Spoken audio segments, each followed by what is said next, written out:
Hello students, this is Dr. Vinod and you are watching YouTube channel VSK Easy Physics. In this video, we are going to solve important MCQs related with the topic self-induction. We will try to cover only those questions which already asked in different entrance examination. So without wasting time, let us start one by one.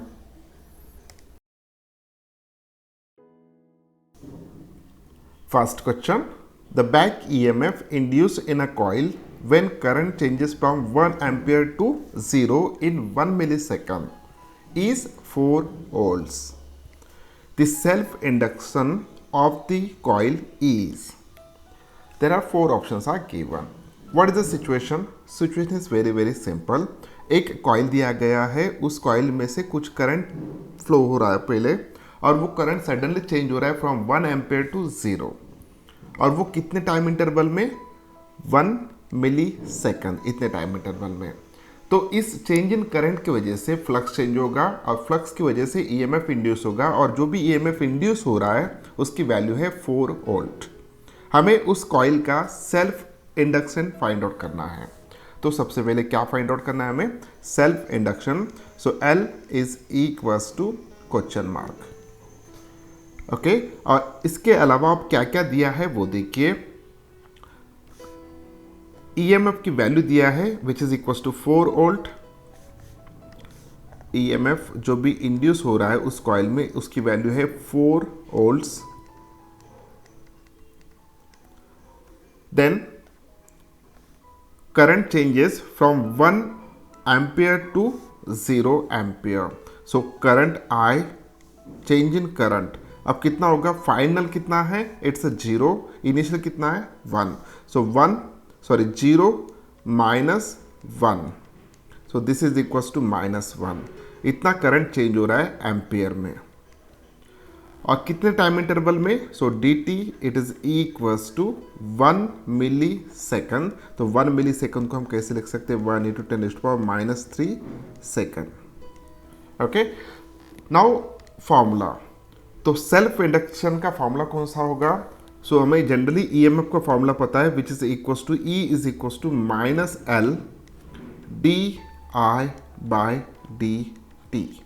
So on the basis of this formula we can write here L is equals to -E upon di/dt.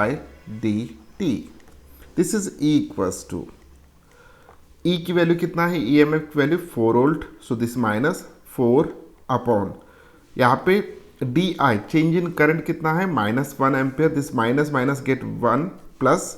So 1 upon change in time interval कितना है? 10⁻³ second. सो 10⁻³ second. Okay so जब हम इसको solve करेंगे, solve करने के बाद L की वैल्यू हमें आएगा it is equals to 4 × 10⁻³ henry. Okay, this is a required answer. So L is equals to 4 × 10⁻³ Henry. Option मेरे ख्याल से fourth option is a correct one.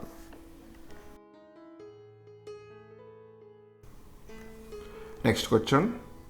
Average energy stored in a pure inductance L when a current I flows through it is.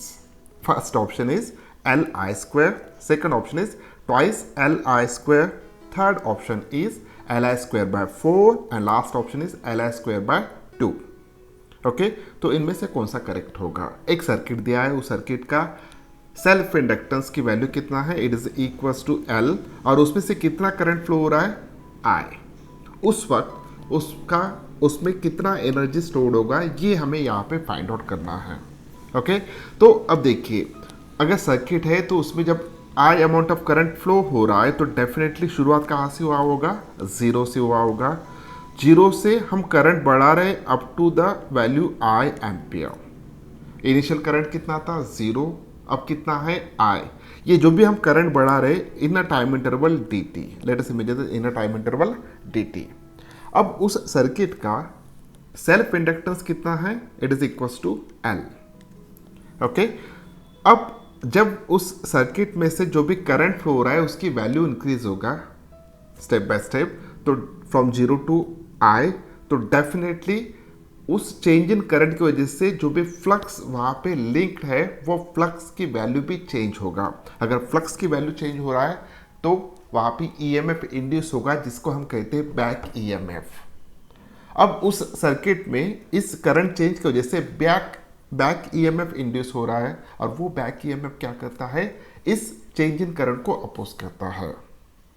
Okay, तो अब इस situation में हमें current तो बढ़ाना है, करंट बढ़ाना है तो हमें अगेंस्ट बैक ईएमएफ वर्क करना होगा, और जो भी हम वर्क करेंगे that is equals to small amount of work done is equals to minus E I D T, where E is a back EMF, I is the amount of current, dt is the time interval, and this is a small amount of work done. Okay, तो अब E की value हमें पता है, what is value of E? E is the induced EMF or back EMF, which is equals to minus L di by dt. Substitute the value of E in this equation, we get dw, it is equals to minus, यहाँ पे minus minus become a plus L D I by D T, this is the value of E और I into D T. अब यहाँ पे देखिए this time interval get cancel. Okay, तो क्या बचा यहाँ पे, D W that is the small amount of work done, it is equals to L into I into D I, so L I into D I into di. This is the small amount of work done against a back EMF. हम current कहाँ से कहाँ तक change करें, 0 to 1, sorry 0 to I, तो total work done कितना होगा, तो total work done it is equals to W, it is equals to integration of 0 to I, जो भी करंट हम चेंज करें फ्रॉम 0 to I dw, और dw की वैल्यू कितना है, it is equals to L I d I. Now what is I? I is nothing but the value of self or coefficient of self inductance. It's constant. Okay, वो current के ऊपर depend नहीं होता है, तो L बाहर आएगा L. So integration of I with respect to di is equals to I square by 2. So I square by 2. By substituting upper and lower limit, we will get the final value I square by 2. So जो भी work done यहाँ पे हो रहा है, this work done use as a total energy store. जितना हम work done कर रहे हैं करंट को इंक्रीज करने के लिए अगेंस्ट बैक ईएमएफ, उतना उसमें एनर्जी करके स्टोर होगा। तो on the basis of this discussion we can write here U is equals to W, it is equals to L I square by 2. So this is amount of energy stored in a pure inductor. The correct answer is D option. Next question. When the current in a coil changes from 8 amperes to 2 ampere in 3 into 10 to the power minus 2 seconds, the EMF induced in the coil is 2 volt. The self-inductance of the coil in millihenry is, whether it is a 1, 5, 20 or 10. So इसी type का problems हमने solve किया है। यहाँ पे हमें क्या find out करना है, देखिए हमें value of self inductance find out करना है। L is equals to question mark. Okay, अब क्या क्या दिया है, करंट दिया है which is changes from 8 ampere to 2 ampere.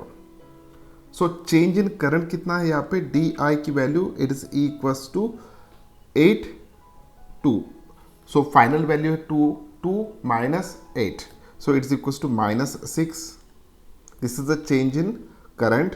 कितना टाइम इंटरवल दिया है, तो time interval is given which is equals to 3 into 10 to the power minus 2 second. Okay, अब हमें यहाँ पे EMF दिया है which is equals to 2 volt, so E is equals to 2 volt. अब हमें फाइंड आउट करना है L, जो कि बहुत सिंपल है। As we know the formula E is equals to minus L D I by D T. So this is equals to minus L D I की value कितना है, इट इज इक्वल टू -6, तो minus minus become a plus 6/3 into 10⁻²। Okay, so E की value कितना है 2 volt. Here क्या cancel होगा, सो ये 2 हो जाएगा और 2 get cancel. Okay, so plus L, अब ये जो है 10⁻² इस साइड आ जाएगा, तो L is equals to 10⁻²। So ये हेनरी में है, this L is equals to 0.01 henry. और अब इसको अगर हम 3 डिजिट में शिफ्ट करते हैं डेसिमल पॉइंट को 1, 2 और 3, तो यहाँ पे 0 आ जाएगा। Okay, so this is L is equals to 10 milli Henry. So this is a required answer. The option D is correct one.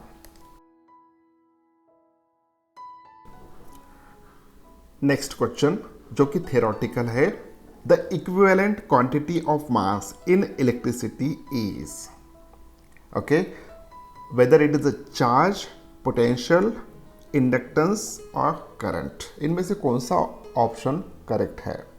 हमें क्या चाहिए, equivalent quantity of mass in electricity. Electricity में जो मैकेनिक्स में मास का काम कर रहा है, इन केस ऑफ मैकेनिक्स जो भी मास है क्वांटिटी, तो इलेक्ट्रिसिटी में इसके इक्विवेलेंट कौन सी क्वांटिटी है। Okay, what is mass, it is nothing but the one type of inertia. Okay, and जितना ज़्यादा मास होगा किसी ऑब्जेक्ट को, उतना ज़्यादा वहाँ पे एनर्शिया होगा। What is the meaning of inertia, it is nothing but just opposition to change its state, opposition to change its state। अगर कोई ऑब्जेक्ट मोशन में है तो वो मोशन में ही रहना चाहेगा unless and until you apply the external force। अगर कोई ऑब्जेक्ट रेस्ट पोजीशन पे है तो वो रेस्ट पोजीशन पे ही रहेगा। ओके, तो अब इसी तरह एक ऑब्जेक्ट आता है, एक पैरामीटर आता है इन केस ऑफ इलेक्ट्रिसिटी, तो वो क्वांटिटी कौन सी है, तो आंसर है inductance. So what is inductance, अगर एक सर्किट है, उस सर्किट में अगर करंट फ्लो हो रहा है, मान के चलिए, अब जो भी करंट फ्लो हो रहा है वो कांस्टेंट अगर फ्लो हो रहा है, तो उस सर्किट का इंडक्टेंस की वैल्यू कितना होना चाहिए, 0। लेकिन करंट की वैल्यू अगर चेंज होता है, आइदर करंट की वैल्यू बढ़ रहा है या कम हो रहा है, तो ऐसे सिचुएशन में बैक ईएमएफ इंड्यूस होगा, और बैक ईएमएफ इंड्यूस होने की वजह से उसका इंडक्टेंस वहाँ पे रोल प्ले कर रहा है। तो inductance, it is nothing but the equivalent word or equivalent to the mass in case of mechanics or inductance in case of electricity। The correct answer of this question is C option।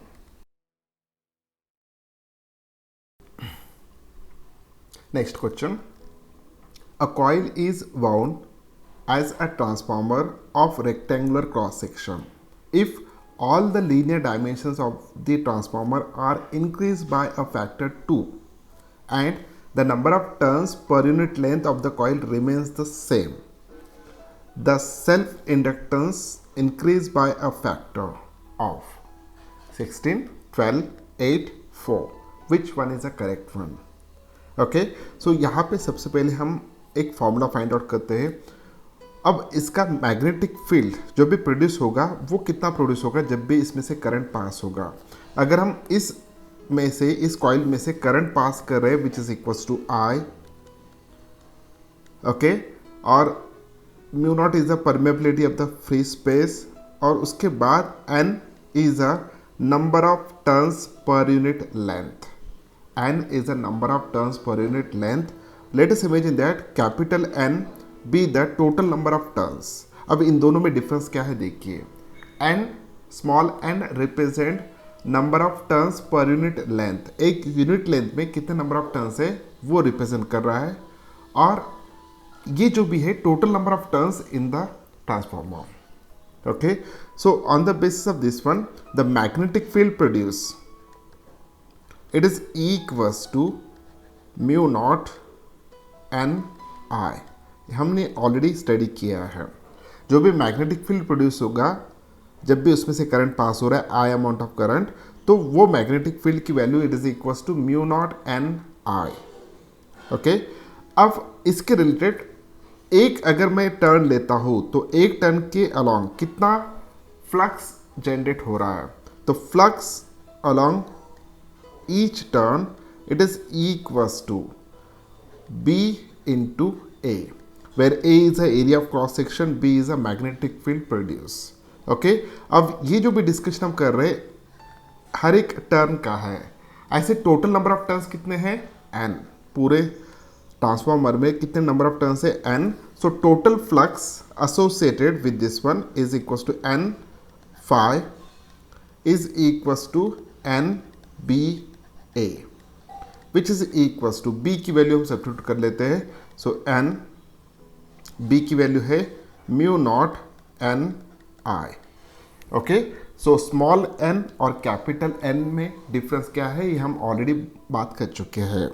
Okay, और एक equation हमें पता है, that equation is nothing but the n phi is equals to L I. What is L? It's a self inductance. I is the amount of current flowing through that one. Okay. Now ये दोनों side same है तो ये दोनों side same होना चाहिए. Sorry, यहाँ पे क्या रह गया था, एक मिनट, ये B की वैल्यू सब्स्टिट्यूट कर चुके हैं हम A. ओके, सो ये दोनों साइड सेम होना चाहिए. So therefore here L I is equals to N mu naught N I A. A is a cross section area, I is a current, N is a number of turns per unit length, capital N is a total number of turns. अब total number of turns N है और small n है number of turns per unit length. अगर मैं length लेता हूँ इसका L, तो इन तीनों में एक रिलेशन क्या आएगा, so N is equals to, okay, small n into L. तो substitute this value is here, we get Li, sorry, यहाँ पे I get cancel, so therefore L, that is the self inductance, is equals to n की जगह पे small n L होगा, small n L, small n already है तो ये multiply हो जाएगा square, so mu naught n square L into A. So this is a equation of self inductance of this coil. अब इसमें यहाँ पे क्या पूछा है देखिए, if all the linear dimensions of the transformer are increase by factor 2, सभी parameters, okay, linear parameters, and the number of turns per unit length of the coil remains same, the self inductance increase by a factor. अब सभी parameter अगर increase कर रहे हैं, उसका width change होगा, उसका लेंथ चेंज होगा, तो एरिया कितना टाइम्स चेंज होना चाहिए, 4 टाइम्स चेंज होना चाहिए. सेकेंडली, इसमें से जो भी करंट पास कर रहे हैं वो करंट की वैल्यू भी डबल कर रहे हैं, क्योंकि सभी लीनियर पैरामीटर्स, तो करंट डबल कर रहे हैं और यहाँ पे दोनों फैक्टर कैसे मल्टीप्लिकेशन में है. सो ये टोटल आएगा 8. और स्मॉल n के बारे में बात किया है उन्होंने कि number of turns per unit length ये कैसा है, कांस्टेंट है, तो डेफिनेटली इसका आंसर कौन सा आना चाहिए, 8 times. Option C is correct one.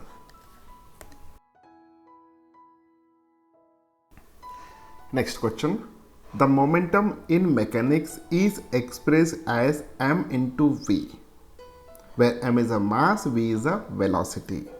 The analogous expression in electricity is I into q, where I is a current, q is a charge, I into v, where I is a current, v is a potential difference, L into I, where L is a self inductance and I is a current, L into q, where L is a self inductance and q is a charge.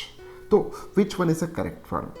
Last lecture में हमने देखा, हमने compare किया मास को L से, okay, मास को हमने किससे कंपेयर किया था, L से.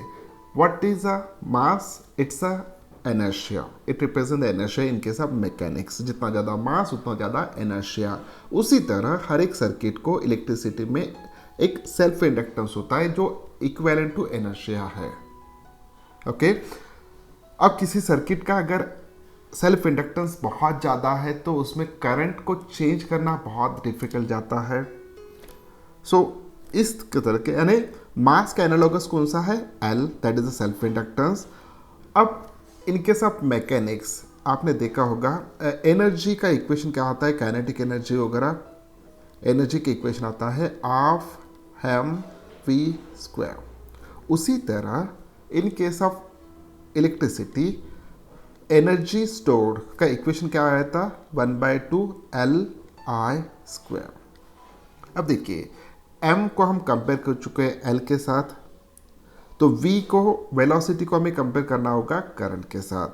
तो यहाँ पे करंट जो भी है it is analogous to the velocity in mechanics. तो option C is correct one.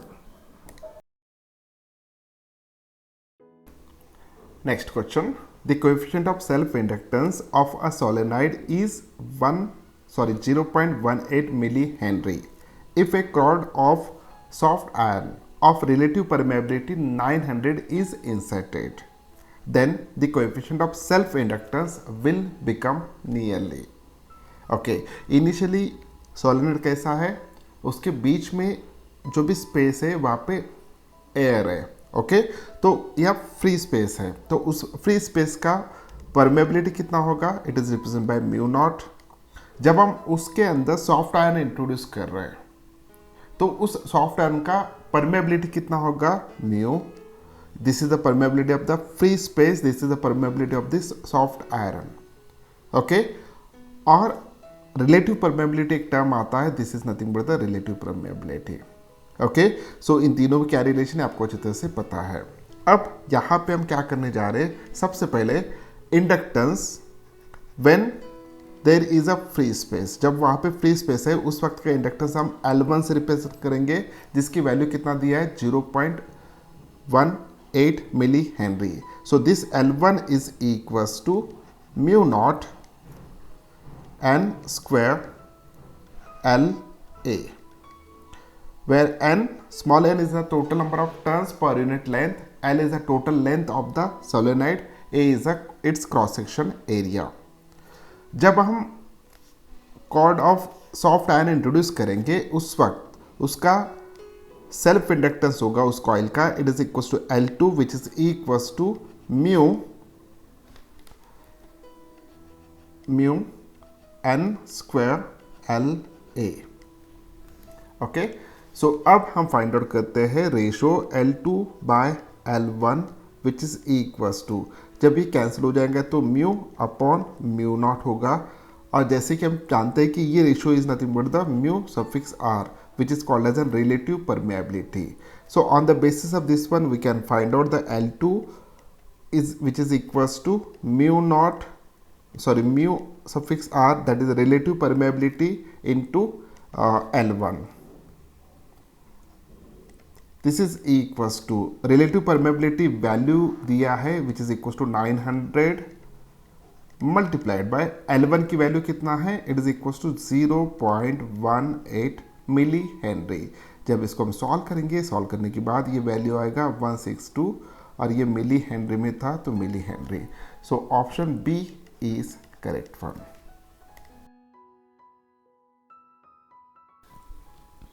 Next question, when the number of turns in a coil is doubled without any change in length of the coil, its self inductance become।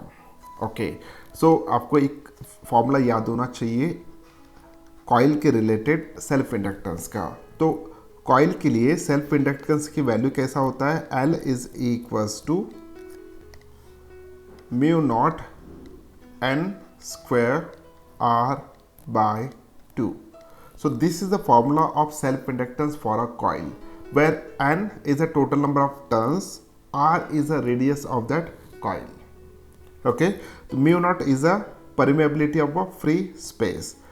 अब इसके basis पे यहाँ पे हम लिख सकते हैं कि this L is proportional to n square. It is proportional to n square. What is n? Total number of turns. अब यहाँ पे देखिए, when the number of turns in a coil is doubled, and n की value अगर double कर रहे हैं तो उसका स्क्वायर, तो L कितने टाइम्स बढ़ना चाहिए, 4 टाइम्स बढ़ना चाहिए।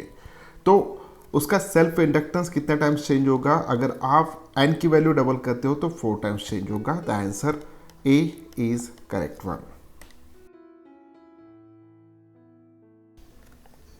Next question. An EMF of 12 volts is induced in a given coil when the current in it changes at the rate of 48 ampere per minute. The self-inductance of the coil is, as we know the formula, which is equals to E is equals to minus L di by dt. So on the basis of this formula, we can write L is equals to minus E upon di by dt. Okay, so this is equals to minus E की value कितना दिया है यहाँ पे 12 volt upon D I by D T, the rate of change of current with respect to time. So देखिए यहाँ पे the rate of 48 amperes per minute, हमें जो भी टाइम है वो सेकंड में चाहिए, तो 48 ampere per second, so it is equals to 60. Okay, 12 upon 48 by 5 और 60, तो ये कितना होगा 4/5 होगा. When we solve this one, this will become 15 henry. तो correct answer is B option 15 henry. Last question. Self inductance of a solenoid is option A directly proportional to current flowing through the coil. Second option is directly proportional to its length. Third option is directly proportional to area of cross section. Last option is inversely proportional to the area of cross section. तो यहाँ पे self inductance solenoid का formula में पता है, हम सबसे पहले वो लिख लेते हैं यहाँ पे. So L is equals to mu naught N square AL. But in this case, this N is nothing but the density. It's a turn density which is the total number of turns per unit length. तो इसको हमें convert करना होगा. So this is equals to mu naught capital N square upon L square into A into L. This is equals to mu naught N square A upon L. सो ये formula भी आप याद रख सकते हो, क्योंकि this is the total number of turns, this is the area, this one is the length of the solenoid, this is the permeability of the free space. अब यहाँ से हमें दिखेगा कि L is proportional to N square, this L is proportional to A, this L is inversely proportional to L. And length को वो कैसा है, इनवर्सली प्रोपोर्शनल है. यहाँ पे क्या बोला गया है, डायरेक्टली प्रोपोर्शनल है. ये नहीं हो सकता. क्या इस फॉर्मूले में आपको करंट दिख रहा है? तो आंसर इज दैट नॉट. सो ये जो भी सेल्फ इंडक्टेंस है, it is not depends on the current. Okay, so L is directly proportional to A, directly proportional to cross section area. This one is a correct one. और यहाँ पे inversely proportional to cross section area दिया है, this is the wrong one. The option C is correct one. Okay बच्चों, ये था हमारा आखिरी क्वेश्चन जिसको हमने कर लिया सॉल्व. उम्मीद करता हूँ कि आपको ये वीडियो अच्छा लगा. अगर वीडियो अच्छा लगा तो इस वीडियो को लाइक कीजिए, अपने दोस्तों के साथ शेयर कीजिए. अगर अभी तक आपने इस चैनल को सब्सक्राइब नहीं किया है तो चैनल को सब्सक्राइब कीजिए. Thank you very much. Bye bye.